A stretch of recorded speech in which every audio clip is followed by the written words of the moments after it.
Hello again, fellow audiophiles. I am Wave Theory, and this is the 11 Audio Formula S headphone amplifier and its matching Powerman power supply stack for high-quality, high-end headphone ampery. This pair has been loaned to me by a friend of the channel, so thanks, and you can see in the description who that was. And yeah, I've been listening to this for a while, and it's time to do a review of it. So remember to like and subscribe and to do those things that you do for YouTube channels. And with that, we will get into it. Now, I will do a tour of the physical build of these units here in just a moment. We'll cut to that. But let's talk a little bit about what this is. Okay, so as I said, it's very high quality headphone amplifier, and it's designed, the pair especially, they really are designed to work together as a cohesive unit. But they are designed with the Abyss AB1266 in mind. So I believe it is Joe from JPS Labs worked with another party, I forget exactly who, but they designed this amp together with the Abyss AB1266 amp in mind. So this really is designed to handle low efficiency planar magnetic headphones. Right, and so that is its primary reason for existence. So I have, unfortunately, I do not have an Abyss headphone on hand to test that with, but I have a couple of low efficiency planars in-house that I tried this with, so I will tell you which ones those are when we get to the sound discussion. But yeah, took this one for a spin, and this was a really interesting review. Like, I feel like I learned some things. And it was just generally fascinating to me to explore this one. So, pricing. If you buy just the Formula S amplifier here on top, that will set you back a cool $3,900 US. If you pair it with the Powerman power supply here, that's going to add about $2,700 on top of that. So, what is that? Close to... It's about $6,500, okay? I have it written down. The number has escaped me, okay? But it's pretty close to that. So, I mean, it's not, as a stack here, in the neighborhood, probably out the door, $6,500 USD, okay? It's not cheap, right? So we are definitely getting into the high end here. And also, because of the way it's made, I think there needs to be some care for buyers on this. I will explain this in the tour of the unit here in just a moment. But with the connections that are here, I think some caution needs to be taken in buying this. So it's not just that it's $6,500. I don't really think that this is a unit that you start with. Now, you know, not that most people start at $6,500, but if you're one of those who just has money to burn, I still don't think that I would start here without knowing what you were doing. Okay, so we'll get to why I say that here in a moment as well. Now, before we take the tour of the unit, I'm going to say that there really is only one input, one analog input on this, and you have the option to buy from the factory what kind of input you want that to be. Okay, but one thing that 11 Audio and JPS Labs talks up about this thing is that the potentiometer here is connected directly to that input. There is no switching between inputs of any kind in there, so you get a really pure, clean, short signal path from input potentiometer into the amplifier stage there before it comes out of the output. So that's an interesting thing. All of the internal wiring was done by JPS Labs, or at least they used wire materials developed by JPS Labs. So we're talking high quality wiring parts in here too. Okay.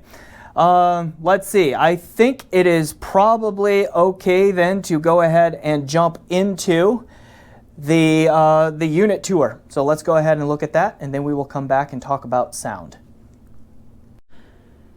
All right, so let's take a quick tour of the unit here. It is a big, heavy pair of boxes. Okay, very Spartan, industrial-looking aesthetic to it.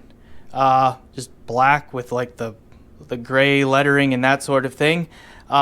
It looks like it means serious business, and it's about to do a job. That's how I take it anyway. So the Powerman power supply here, just not much going on. Basically just a name and all of that.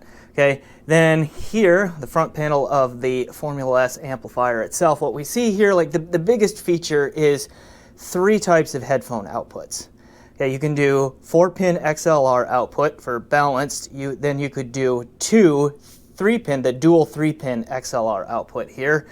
And then the left on this side here is for a, oops, I'm sorry, I'm backwards. The right side here is a 6.35 millimeter single-ended output if you wanted to use that. I mean, I advise just using a balanced connection on this amp, but you know, your call on what you want to do there. Potentiometer here, it has a, I don't know if you'll see it on the camera or not, but it does have a mark right here to indicate the volume level. It actually starts, like the lowest volume level here is at about what would be the 10 o'clock position on most potentiometers, I think. And then the maximum actually comes down to, turns all the way around to 9 o'clock, essentially, which is a little bit different, but no big deal. You get used to it. All right. I'm going to walk into the shot here for a second and turn the unit so that we can see the other sides.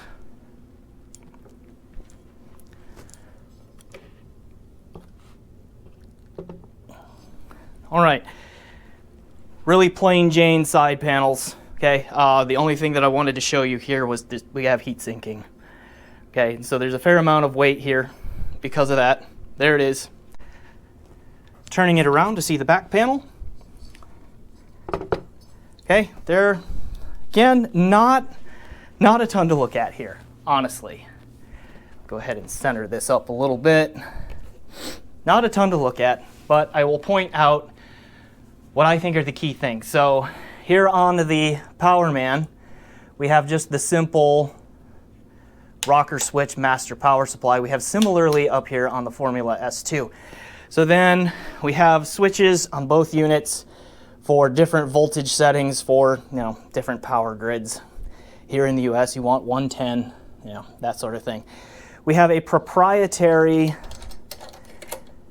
umbilical power cord between the two, okay, which has its own kind of connection on it, okay, like this, and it has this screw collar here to fit in nice and securely. You can see that this power cord is short, so you really need to stack these units on top of each other. When you do that, do keep in mind that it sticks out just a few inches here, so if you rack mount this or wherever it is you put it, you know, bear in mind you've got a few inches of this thick wire that doesn't bend very easy sticking out the back. All right, gain switch on the amp, high and low gain, that's it. And then we have the inputs, the analog inputs here on the amp itself. This unit has XLR inputs. You have the option of ordering this from the factory shipped with RCA inputs. And that's it. There's no switch on the input or anything like that. You get one input, choose upon buying whether you want XLR or RCA. Now, the amplifier itself is a single-ended design, so it's just the XLR balance connection that you get here. So that doesn't really, I mean, it's not a balanced amplifier. However, I think it was smart to add XLR inputs as an option because most DACs that have balanced outputs on them sound better from their balanced outputs than they do from their RCA unbalanced or single-ended outputs. That does not mean that balanced is inherently better. It is not. It's just that pieces that typically, anyway, pieces that are designed that have a balanced architecture to them, a balanced topography, okay, topology, whatever the word is, they're made to be balanced, right? The emphasis and most of the effort of the design went into their balanced nature, so they just end up sounding better balanced. Usually some kind of kajiggering had to go on to get a single-ended output. So I like that the XLR is at least an option, even though it's a single-ended amp, so that you can connect to the superior outputs of DACs that are like that, of which there are many. Okay, so that's good there. The other side of that, I think the other thing that that means is that when you buy this amp here, like, you need to know what you're pairing it with, and you need to know how you're going to use it, because if you don't, you might buy the wrong input and regret it later. So this is not an amp for beginners, I think, because of that. Like, you need to have some idea of what you're doing before you get into this. Okay, that's the unit tour. Let's get into the sound. All right, so the sound of this unit. I paired this with my Berkeley Audio Designs Alpha Series 2 DAC. Okay, now when I reviewed the Abyss Diana TC headphone, let's say that DAC came under a little bit of fire. So let me explain a little bit more that it's not the original Alpha Series 2 DAC, which was released circa 2012. It is the newer version of that, which I think is around a 2017, 2018 kind of release date, which I realize is, 4 or 5 years ago now. But it is an MQA renderer, so it is the updated version of the Alpha Series 2. Feeding the Alpha Series 2 is my Singer SU2 USB audio bridge, which takes the USB signal, which I'm using a Shunyata Venom USB cable, which takes that USB signal, converts it to an AES. I use a world's best AES cable to go into the AES input of the Berkeley. And then I use world's best balanced cables to go into the input of this from the Berkeley. The primary headphones that I used for testing are, I have a HiFiMan HE6 SEV2 around, so that's definitely a low efficiency planar, which is supposedly the wheelhouse for this thing. And I used my HiFiMan HE1000 V2, which is not quite as low efficiency of a planar, but it's still a planar with not great efficiency on it. And I have reviews of both of those headphones, which I will put links to down below.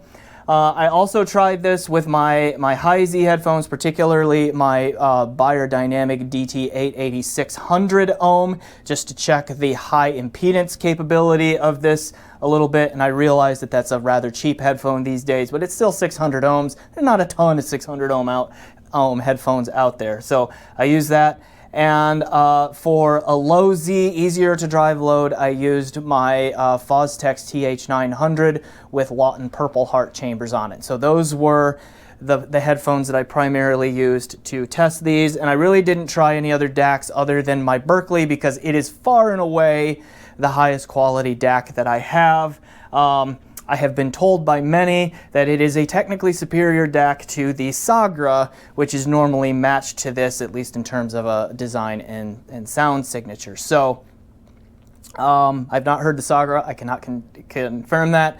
I just know that people who I trust, who have heard a lot of this stuff, say, yeah, the Alpha S2 is better than the Sagra. So I'm confident that I fed this with a high quality signal, and that the headphones I have, while not an Abyss, do give me at least a reasonably good picture of what this thing sounds like. However, I can sort of tell how this thing is, how it was designed to handle an Abyss. Like, I think I heard that in the sound somewhere, having heard some Abyss headphones of my own. Okay, talk about like why that is. Okay. I need to check on a thing real quick because I'm getting a warning from my camera, so we're going to be a break in the video here. Okay, I am back. Now, let's talk about the sound here. So for the most part, one of the first things that I noticed here is that the sonic background on this thing is pretty close to Vakbloid. Yeah, that's it. Black void, right? Very, very quiet sonic background. There's one exception to that. On my Fostex TH900, which is noticeably the lowest impedance and probably the easiest to drive of the loads that I mentioned of the headphones that I used to test this, I could hear the ground loop that I hear in my PC through other setups come through this. Now, I did not hear that ground loop noise when I plugged in any of the planars or the DT880, so anything that was harder to drive. So it was there, it was very quiet. This is unusual because this is the first time I've ever heard the ground loop come through using balanced connections. And balanced connections is the only thing going into this amp, because you just saw from the unit tour, this has the XLR input on it, so only balanced. And I have never heard that ground loop come through my Berkeley into any other amp. Now, I only heard it on the TH900. I didn't spend a ton of time into chasing that down. I am just saying here that even with other amplifiers that have been single-ended in design but only have an XLR balanced input on the cheap end of things, the SMSL SH9 THX amp, did not ever notice that ground loop, but it was here on this one. I don't know why, I'm just reporting what I heard, and that's the only time that I've heard my system do that through balanced connections like that. Okay. That didn't really seem to affect the sound very much that I could tell, because everything still sounded pretty good. So in terms of the actual sound itself, very clean, very subtly detailed, very laid back. It is very controlled. I was, as far as sound signature goes, like, it sounds pretty close to neutral, with one exception, and I think this is where I mentioned that, you know, you can kind of tell, or at least I could kind of tell, that this is tailored towards the Abyss headphones sound. Like, there was a little bit of a recess, I think, in the lower half of the mid-range, a slight one. On the TH900, on my HE1000 V2, on those two in particular, it sounded to me like there was just a tiny bit less lower mid-range presence. Not a lot, just detectable. And I mostly could only tell it when I was rapid switching between using this amp and my Vioelectric HPA V281, which is my current high-end reference headphone amp. Okay, only noticed it then. I think that happens because, again, this is tuned and designed to match the AB1266 sound. I have reviewed the AB1266. I found its mid-range to be the weak point. It needed to be smoothed out a little bit. It needed to be a little bit better tonally balanced. So I'm pretty sure that what I was hearing was that tuning, like, aimed in that direction, trying to smooth out that AB1266 mid-range. It's not a huge change. I want to emphasize, like, it was pretty subtle. It was just a little bit, it was just detectable. Okay, it's just a thing that I noticed. When I was just listening to this on its own, I didn't find it distracting at all, and it really only came out when I did those rapid A/B switches between this and the Vio. Okay. I am a bit skeptical whether the change is truly going to save the mid-range on the AB1266. It might. I know that 11 Audio and JPS Labs and Abyss, I mean, they strongly recommend pairing these with Abyss headphones, particularly the 1266. Just having heard the 1266 before on a couple of different amps, including the Vio, the RAL HSA-1B, I heard that on all that, which is that's a powerful current drive amp. Okay. I'm just a little bit skeptical that it's really going to save the overall tonality of that. Even more so on the Diana series headphones, which really pushed the mids forward. Maybe it does. Maybe there is magic synergy there. I'm not quite sure. Okay, I would have to hear it to believe it. I have heard an Abyss Diana series headphone on one of the amps that's on the recommended lists, and that Abyss made a whole video recommending you pair with their headphones. That was the Headamp GSX Mini, and I still found that Diana, it was the Diana Phi, to be very aggressively mid-forward, okay, and have some shoutiness and honkiness going on in its timbre and tonality, okay, a fair amount of that at that actually. So anyway, I found that interesting that I could hear, like, the mid-range being a little different than I'm used to on those rapid switches here, and I think if you are, like, even if you have an Abyss headphone and you're going to pair this, if you are one of us headphone nerds, and if you're thinking about buying this, you are, okay, you probably have a bunch of other headphones too, and you'll want to know, how does this sound with those? How's it going to work? Okay, so I think, that's an important thing to know about this. Okay, now, beyond that, like, one of the strengths of the sound here that I noticed was, like, there's a lot of refinement here to the point where it sounds delicate almost. Now, that kind of threw me for a loop at first. I did not expect that because having heard Abyss headphones, they are aggressive and they slap you around, okay, by design. That's one of their key features, is like they hit in the bass like few, if any, other headphones ever do, and they're fun in that way. So that, and just the aesthetic of this guy here, like, I expected, like, just to be brutalized basically with the physicality of it, but that didn't really happen. It's a very delicate, and like the sound, as I say, it's very refined, it's very well controlled, but it manages to do all of that with a very light touch. Okay, it seems like it's just very delicately and calmly in control, but still very much and very confidently in control.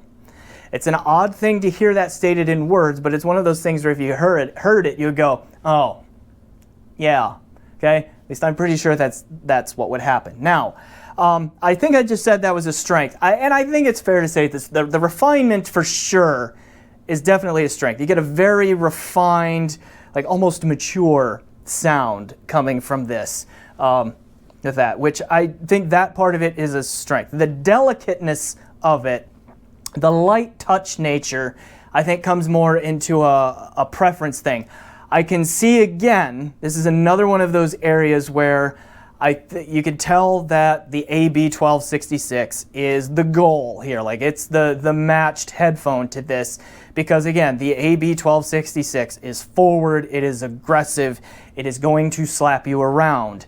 Okay, and I think the delicateness of this is designed to rein that quality in just a little bit. Okay, and not kill it, but rein it in just a little bit. Okay, so again, another, to me, what I heard as sonic evidence that yes, this is in fact designed to be used with an Abyss headphone. Now, the spatial presentation is actually a real legitimate strength here, particularly in the depth dimension, because with the refinement and the really high micro resolution, all of that going on here, like some nice consequences of that, or a positive consequence of that, is a really tight, accurate, believable spatial presentation. The sound stage is, not overwhelmingly wide or tall or, big. It's a reasonable size to it. It doesn't really stand out to me as being either big nor small, just there in a good way. But the layering, the depth dimension here is really strong, and probably about the strongest I have heard from an amplifier to date. Okay. Now, I have not heard a lot of really high-end amplifiers. The Vio that I mentioned and the RAL HSA-1B. Those are excellent amplifiers in their own right, but they don't match the combo of these two working together in that depth dimension. Okay, so there are some real strengths here sonically, I think.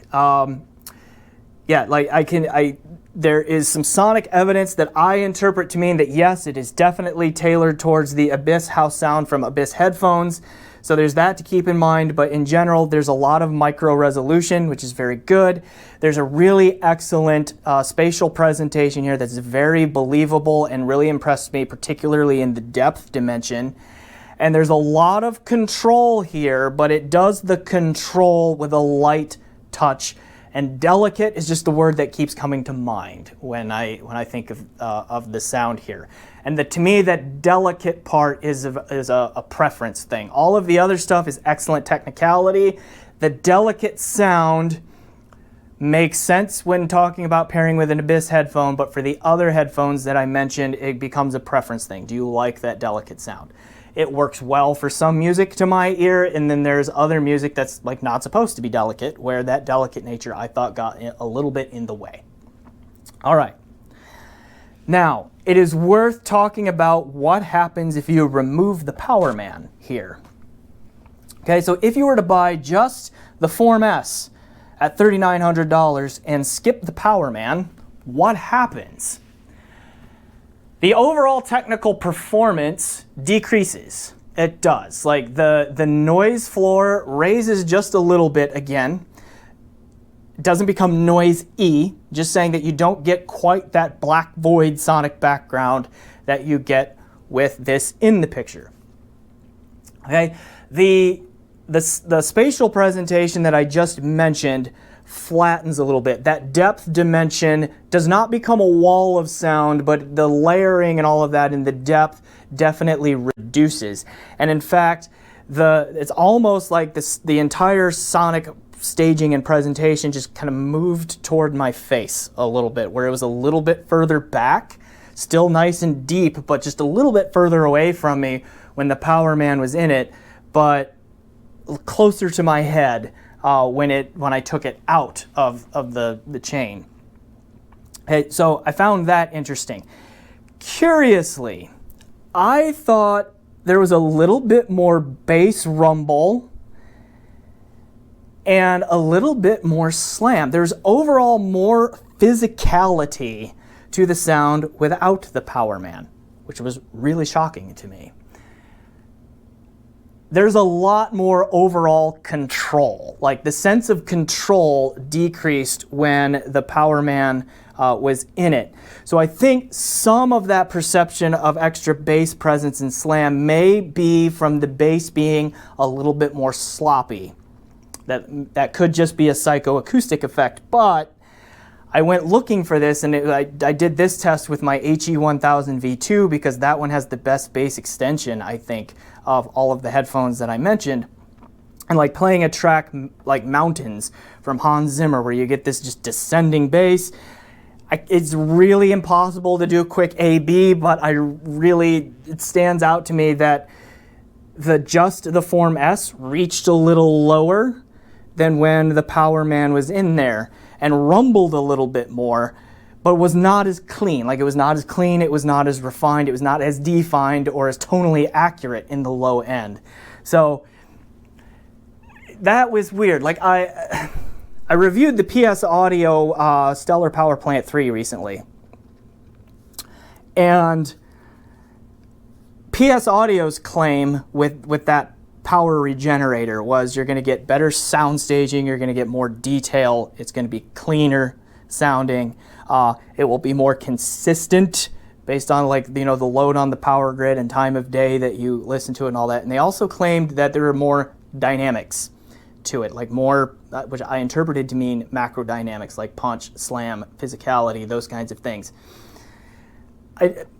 I didn't notice the extra punch and slam and physicality. In fact, I think the Powerman here actually reduced that slightly over just the built-in power supply of the Form S, which gets bypassed when you use the Powerman. But the staging differences were there, the added refinement was there, the darker sonic background was there, just the sense of just a more complete controlled sound was there. But then, like, the sound, the overall sound signature changed. Like, and this is what I also found this very surprising, because I could noticeably and readily tell a difference between this stack together and my Vio V281. Like, when I switched back and forth with all of my headphones, all those headphones that I mentioned, it was readily apparent that this sounded different. A little bit more refined, darker sonic background, particularly better depth in the spatial presentation, those kinds of things, that delicate sound. Take the Powerman out, and the Form S became very difficult to distinguish from the V281. That's just how my ears heard it. when I ear squinted, meaning when I paid really close attention, and after listening to several tracks switching back and forth, a little bit of the hint of that better staging depth came out, a little bit more refinement of that the Form S had came out, but the Form S had the attitude that the V281 had. It had a very similar presentation. That mid-range, slight mid-range scoop that I mentioned with the Powerman in it wasn't there. So the Powerman really changes the sound signature, and I mean, to put it simply, it just makes the whole thing sound a little bit more grown up, basically. So yes, the Form S works on its own without the Powerman. It is a very competent and capable headphone amp on its own. It sounds to me very similar, like a only very, very slightly more refined and more particularly spatially depth, coherent amplifier with a very similar overall signature to the Vioelectric HPA V281 without the Powerman. Throw the Powerman in there, you get noticeably more refinement, noticeably more micro detail retrieval, even more of that soundstage, imaging spatial depth, okay, and a quieter sonic background. So I mean, there are a lot of reasons why you would spend the extra $2,700 to get that. Okay, and I think clearly with the Powerman in particular, that's where you hear those changes, where you can tell that this stack was aimed at the AB1266 and Abyss headphones more at large. All right, that's a lot. I hope that this was helpful. I am going to just take an incomplete over on the is it worth $6,500-ish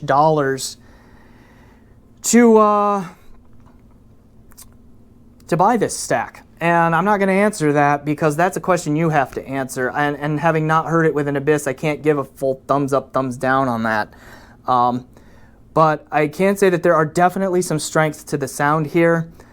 I was really fascinated by this. I mentioned how interesting this was in my intro.